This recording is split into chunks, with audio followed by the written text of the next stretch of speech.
أعوذ بالله من الشيطان الرجيم بسم الله الرحمن الرحيم السلام عليكم ورحمة الله وبركاته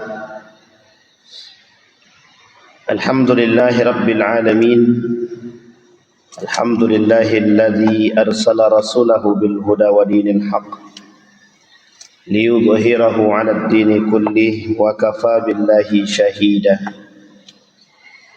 أشهد أن لا إله إلا الله وحده لا شريك له وأشهد أن محمدا عبده ورسوله لا نبي بعد اللهم صل وسلم وبارك على هذا النبي الكريم اللهم صل على محمد وعلى آل محمد في العالمين إنك حميد مجيد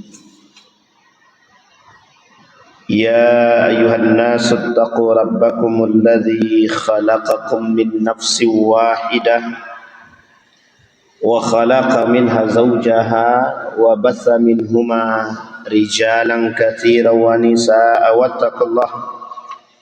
واتقوا الله الذي تساءلون به والأرحام إن الله كان عليكم رقيبا. Puji syukur kehadiran Allah dengan mengucapkan Alhamdulillahi Rabbil Alamin. Bersalawat kepada Nabi dengan mengucapkan Allahumma salli ala Muhammad wa ala ali Muhammad fil alamin innaka hamidum majid. Bapak Ibu sekalian yang berbahagia, mudah-mudahan Allah memberikan keberkahan kepada kita semua, insyaallah. Allah memberikan tempat terbaik bagi orang-orang yang beriman. Bapak Ibu sekalian yang berbahagia, di siang hari ini ada satu hadis daripada baginda Nabi Muhammad sallallahu alaihi wasallam. An Imran ibn Husain qala Qala Rasulullah sallallahu alaihi wasallam akhwafu ma akhafu alaikum jidalal munafiq alimul lisan. Di dalam hadis yang lain Umar bin Khattab pernah berkata, an Umar bin Khattab anna Nabi sallallahu alaihi wasallam qala inna akhwafa ma akhafu alaikum ala ummati munafiqun alimul lisan. Di dalam hadis yang disahihkan oleh Ibnu Hibban, hadis nomor ke-80, berkata Syekh Al-Albani fi Ta'liqat Al-Hasan, derajat hadis ini sahih. Apa kata baginda Nabi daripada Imran bin Husain? Nabi bersabda berkata, akhwafu, aku sangat mengkhawatirkan, ma akhafu, dari yang beberapa yang aku khawatirkan, alaikum, terhadap kalian, jidalul munafiq, perdebatan orang-orang munafik, wa alimul lisan, dan mereka memiliki kecerdasan di bidang lisannya. Di dalam riwayat yang lain ada yang menjadi ketakutan daripada Umar bin Khattab. Ketika Umar berkata, aku mengkhawatirkan daripada umat baginda Nabi Muhammad sallallahu alaihi wasallam, munafiqun alimul lisan. Kemudian ditanya oleh para sahabat,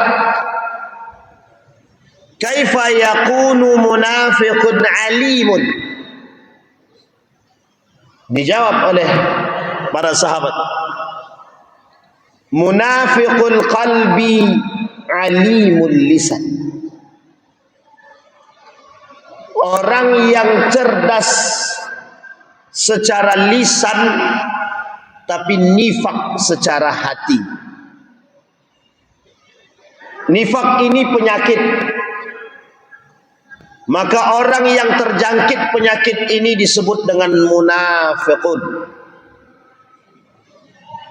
Ibnul Qayyim Al-Jauziyah mengatakan, nifak ini bagian daripada penyakit hati yang sangat berbahaya, cukup berbahaya. Bahkan menurut Dr. Aid Al-Qarni, penyakit nifak ini bisa menjebak pelakunya kepada dosa besar. Bahkan jika pelakunya terjebak kepada nifak al-akbar, nifak yang besar, justru bisa masuk ke dalam neraka yang sudah dijanjikan. Di dalam Al-Quran Allah berfirman, innal munafiqina fid darkil asfal minan nar. Orang-orang munafik itu di kerak-kerak api neraka. Bahkan di dalam ayat yang lain Allah berfirman, innallaha jami'al munafiqina wal kafirina fi jahannama jami'an. Kata Allah di dalam Al-Quran, Allah mengumpulkan orang-orang munafik dan orang-orang kafir di dalam neraka Jahannam. Perlu kita pahami, neraka Jahannam ini setidaknya akan diisi oleh beberapa kelompok. Yang pertama, orang munafik. Yang kedua, orang kafir. Dan yang ketiga, orang musyrik. Orang musyrik yang tidak percaya kepada Allah. Bahkan ada penyakit dalam tubuh umat muslim ini, hampir terjangkit penyakit yang disebut dengan ateis. Penyakit tidak percaya kepada Tuhan, tidak percaya kepada Allah. Ini bagian daripada kesyirikan dan musyrik. Kemudian kembali kepada poin kita tadi, ada yang disebut dengan nifak. Syekh Saleh Fauzan di dalam kitabnya mengatakan tentang kitab Tauhid, beliau mengatakan nifak ini terbagi dua, nifak asghar dan nifak akbar. Ulama yang lain membagi nifak sifat dan nifak i'tiqad. Penyakit nifak ini oleh Syekh Saleh Fauzan dibagi dua. Satu nifak kecil, satu lagi nifak besar. Nifak kecil ini, kata para ulama, nifak yang secara sifat. Tapi nifak yang besar, kata para ulama, secara keyakinan, i'tiqad. Maka kembali kepada hadis tadi, ketika Umar ditanya oleh para sahabat, bisakah orang-orang munafik itu jadi alim? Maka dijawab, alimul lisan munafiqul qalbi. Lisannya alim tapi hatinya nifak, hatinya munafik. Ulama pernah berkata, orang-orang yang terjangkit penyakit nifakul akbar khususnya justru dikatakan izharul Islam wa ibtalul kufri, menampakkan keislaman tapi menyembunyikan kekufuran. Ini kalau kita tarik bagi orang-orang yang mengaku muslim dan terjebak dalam kekufuran, ini bisa jadi secara zahir Islamnya nampak, salatnya rajin, berpakaian yang baik layaknya seorang muslim yang gagah, tapi hatinya munafik. Dia menyembunyikan kekufuran. Salah satu di antara perbuatan kekufuran yang menyerupai perbuatan orang kafir itu tarikus sholat, meninggalkan sholat. Tapi kalau mereka sudah sholat, rajin ibadah, bisakah mereka terjebak dalam penyakit nifak? Bisa. Sholatnya rajin, tapi tak percaya kepada Allah. Mereka yang tak percaya kepada Sang Pencipta bisa terjebak dalam kekufuran, dan mereka bisa terjebak dalam kenifakan. Orang munafik itu fasik. Orang fasik belum tentu nifak, tapi orang fasik bisa terjerumus, terjebak dalam kemunafikan.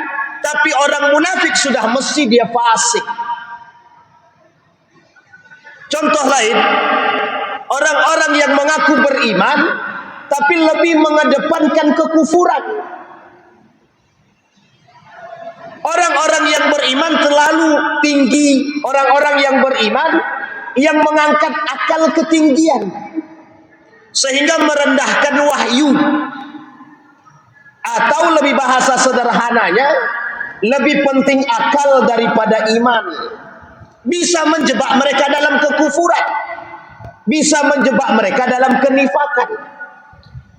Sekarang kita kembali kepada hadis tadi. Bagaimana penjelasannya kata para ulama daripada hadis yang tadi? Al-munafiq alimul lisan. Bahkan ada yang ulama mengatakan ada orang munafik lisannya cerdas. Ini banyak terjadi. Lisannya berbicara agama, tapi mereka mohon maaf tidak menjalankan agama. Ada seorang ulama berkata begini, ahli hukum tapi melanggar hukum, ahli agama tapi justru tidak menjalankan agama. Ini poin penting. Bagi orang beriman wajib menjalankan aturan.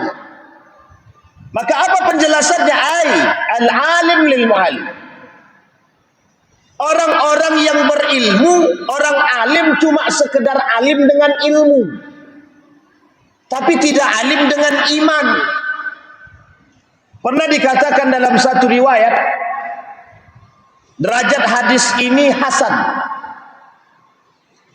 Hadis ini hadis qudsi. Apa kata Nabi? Kala Rasulullah sallallahu alaihi wasallam, wa qala Allah Ta'ala,